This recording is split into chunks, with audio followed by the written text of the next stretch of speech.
Good morning, groovy citizens, and happy, satisfying Saturday to each and every one of you.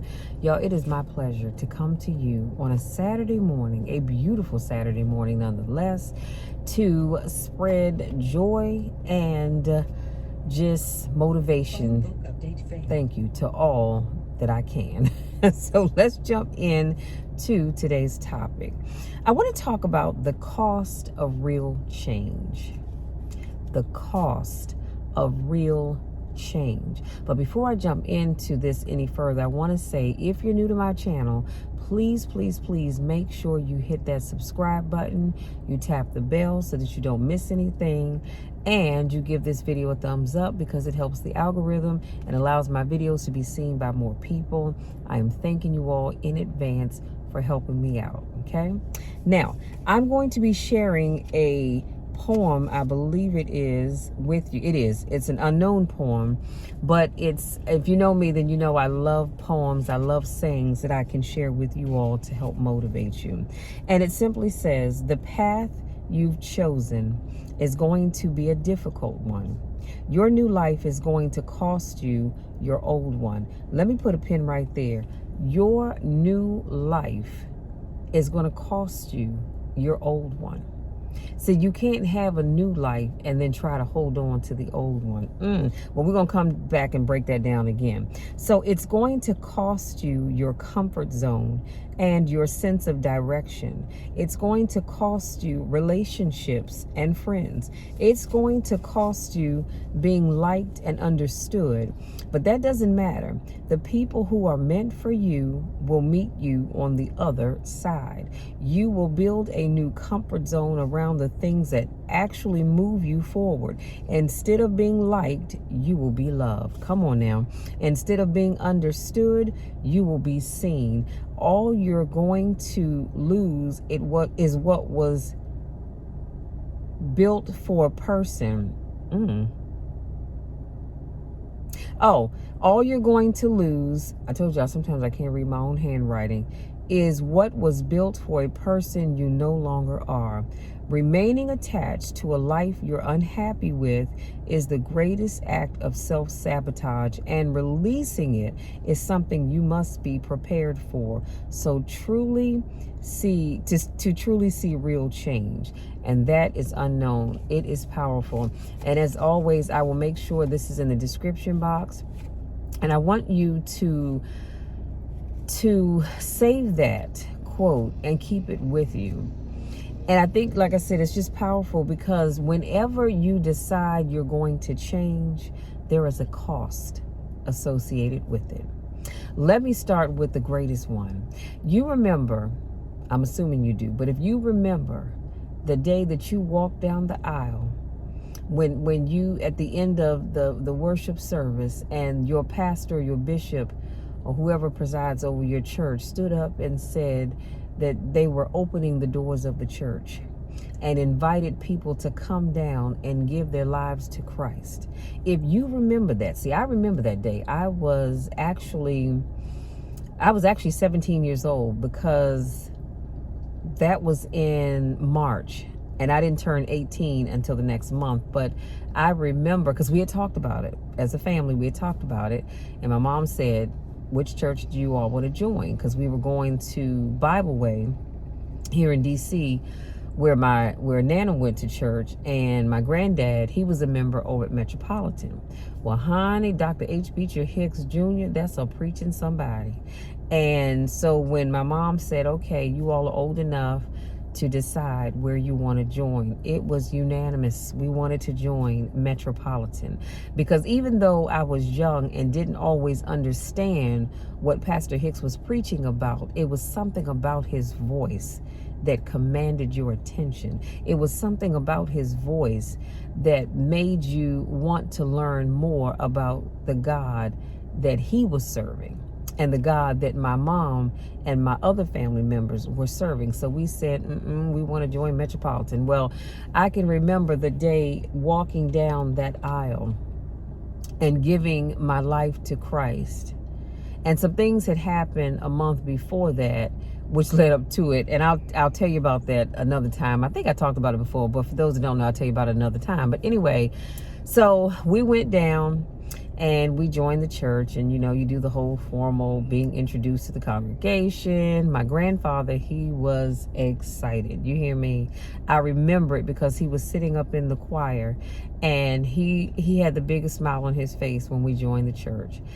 And I realized even at that young age that joining the church and truly becoming, because we're all disciples of Christ, but when you really join the church and decide you are giving your life to Christ, see, I believe we're all covered by the blood of Jesus under our parents' umbrella, but we still have to go down and do all that we need to do for ourselves. But I digress. But anyway, I remember reading and truly understanding, because you had to take new members classes, that when the moment you gave your life to Christ, you decided that you were going to change. And that meant the things that you used to do, you couldn't do anymore. Now, mind you, I didn't do a whole lot because I was never one for club hopping. I've never been one to drink. I don't drink to this day. I don't smoke, never have. But some things you just could not do anymore. There were going to be some people that you couldn't hang out with anymore, because remember, you decided to change and you became a new person in God's eyes. And so you could no longer do the things that you used to do. And it's the same thing with anything else. When you decide that you want to get that degree and do some different things with your life, you've got to make a change. That means you've got to discipline yourself to put social media to the side and study. When you decide that you want to settle down and start a family, settle down and get married, you've got to make some changes. That means that you've got to commit yourself to being with that one person. So if you were used to having, y'all know what I'm talking about, friends with benefits, come on now, or just friends in general, when you met that one person, you had to change your lifestyle. That meant you couldn't just be hopping from bed to bed or car to car or whatever it is that you did. I'm not judging anybody because it's not my place to do that, but I'm just saying you had to change. And I love when this quote says that change, it's going to be a difficult one. That change isn't easy. I won't lie, I've always been a quiet person, but I've been that person that if you push me too far, too hard, I might just cuss you out if I don't get to swing it. That was the old me. But once I gave my life to Christ, I had to change. I had to change the way I think. I had to change the way I dealt with people. I had to change the way I allowed them to deal with me. Okay? So again, it's not always going to be easy. It's difficult. And your new life, it's like I said, it's going to cost you your old one. You can't have this new life and then try to hold on to that old one. You can't. You just cannot. Okay. And it means that you're going to have to step out of your comfort zone and your sense of direction. It's going to cost you some relationships and some friends. Again, decide that you're going to change your life. It's going to definitely cost you some relationships and some friends, because everybody is not meant to be around you when you decide to change your life. So those folks that like to drink and club hop and fight and all that other, whatever else it is that you were into growing up, when you decide to give your life to Christ, baby, you got to cut those folks off. I'm not saying that you can't love them, because we have to love everybody as Christ loves the church. But I am saying that they cannot be in your inner circle. Do you understand what I'm saying? So then it talks about, I love when it says you're going to go from being liked to being understood. See, I'm the kind of person, it doesn't matter to me, because y'all know I don't like to say I don't care. But in this case, I'm going to say it. I don't care if you don't like me. You don't have to like me, because I love me. Okay? And God has sent people in my life that love me. So you don't have to like me, just like I don't have to like you. But I do want to be understood, just like you should want to be understood. So even as I say that, I want you to keep that in mind and stop worrying about who likes you and who doesn't. Who cares? Are they paying your bills? No. Are they keeping you warm at night? No. Do they have a heaven or a hell to put you in? No. So stop worrying about who likes you and focus more on being understood. See, when I say being understood, I need to know that when I tell you that you cannot treat me any way you see fit, that you understand me. I need you to know that if we're going to be in this relationship, these are some things that I'm going to tolerate and these are some things that I won't.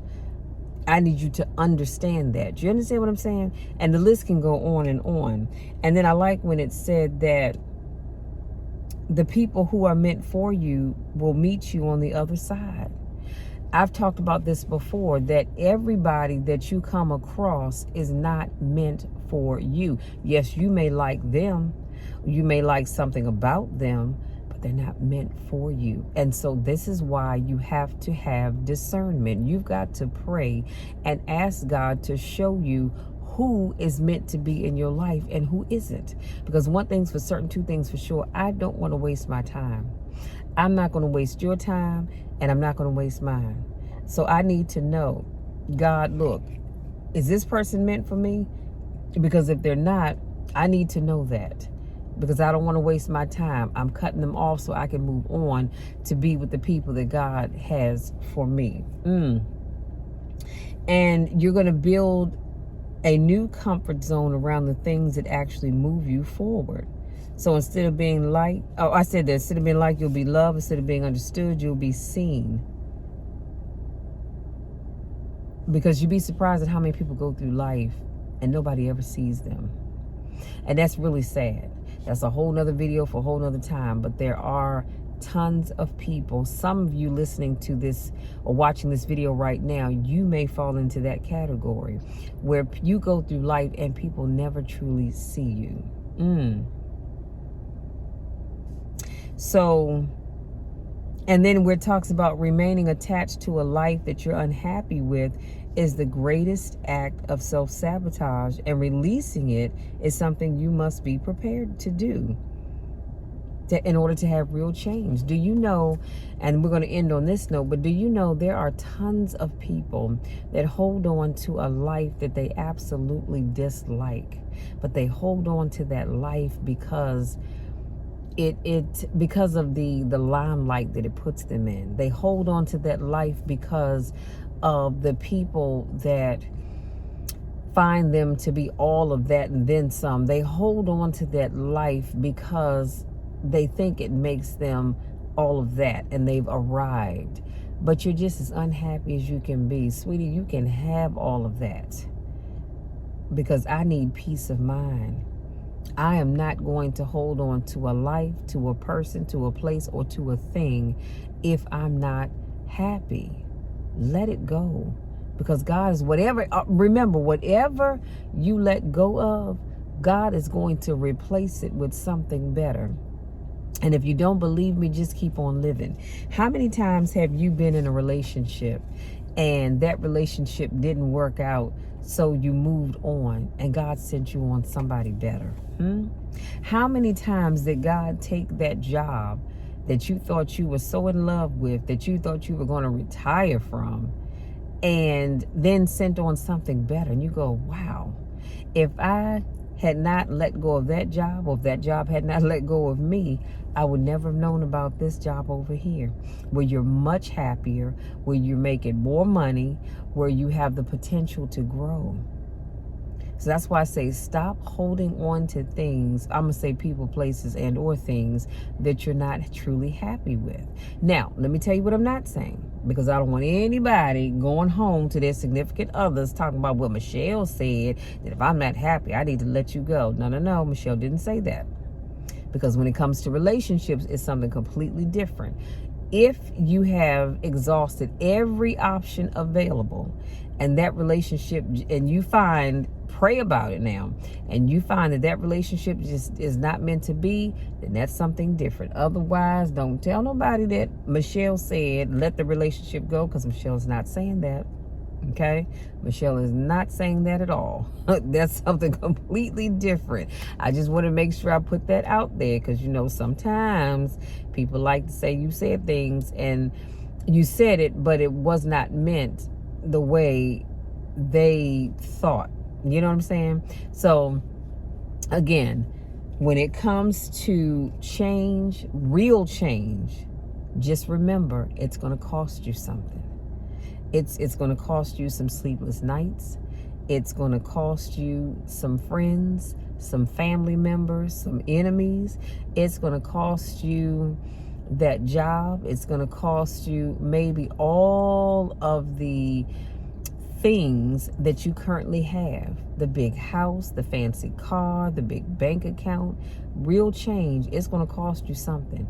It's not going to feel good. And you're going to say, Lord, what in the world have I gotten myself into? But just know that on the other side of that change is something so much better. And God would not allow you to go through what you're going through if He did not have something better for you. And on that note, y'all, I'm going to let you be.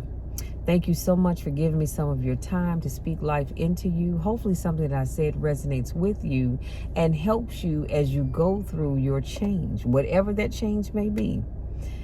Hopefully it'll help you.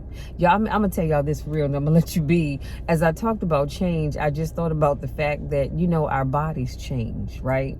We were all infants, newborns, and now we're whatever age that we are. Well, I am in the process of going through my change, if you know what I mean. Ladies, y'all know exactly what I mean. And so 1 minute you may be hot, the next minute you may be cold. The last couple of nights I had to get up, cut on my ceiling fan because I was hot, and then maybe 30 minutes to an hour later I'm freezing, so I have to get up, cut it off, and then some time goes by, I have to get up and cut it on. So when we talk about change, trust me, I know a thing or two about change, okay? All right, now I'm gonna leave you be. So if you're new to watching my videos, I want to say welcome. Thank you so much for joining me. Thank you for allowing me to speak life into you. Thank you for allowing me to be that voice of reason, to motivate you, to encourage you to do bigger and better things. This is what I love to do, and I live for this every single day. And I count it not only a joy, but a blessing to be able to do what I love. And that is to speak life into as many people as possible, which is why I've asked you all to make sure you subscribe, hit the like button, leave me a quick comment, because your liking this video allows the algorithm to kick in so that the video is seen by more people. So again, I thank you all in advance for that. Now, if you're new, I just told you what to do. So make sure you do that for me, please. Thank you. If this is not your first rodeo, I want to say welcome back. I miss you when I don't get a chance to see you all. Go out there, enjoy the rest of this beautiful Saturday. No matter what you do or where you go, I want you to have fun, but I want you to be safe doing it, okay? We live in a cruel, cruel world, but I want you to be safe as you enjoy your day. Don't you be afraid, but do be safe, okay? I love you all. You know the drill, and you definitely know the spiel. I love you to the moon and back, and there is nothing, and I mean absolutely nothing that you can do about it, because it will not change. I love you all so much. I believe in you. I know that you can do it. I know that you are ready for that change. I just need you to believe it. Love you so much, and we will talk again on Monday.